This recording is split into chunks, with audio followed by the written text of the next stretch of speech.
চলো আজকে দুটো মাছের রেসিপি একবারে বানিয়ে খাই। পাবদা মাছ আর সরপুঁটি।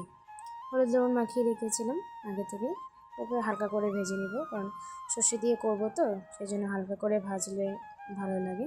মাছ ভেজে নিলাম, 2 চামচ সর্ষে নিয়ে সর্ষে বেটে নিলাম। কড়াইতে তেল দিয়ে গরম হয়ে আসলে ওখানে ফোড়নে দিয়ে দিব কালো জিরে আর পেঁয়াজ কুচি, লঙ্কা কুচি।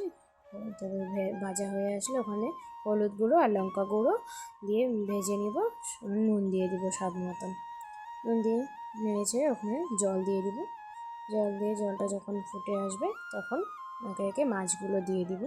আর মাছগুলোর ভিতরে অল্প মশলাটা ঢুকে গেলে সেখানে দিয়ে দিব সর্ষে বাটা। সর্ষে বাটাটা বেশিক্ষণ এসে করবো না, কারণ সর্ষে বাটা বেশিক্ষণ ফোটালে তিতা হয়ে যায়।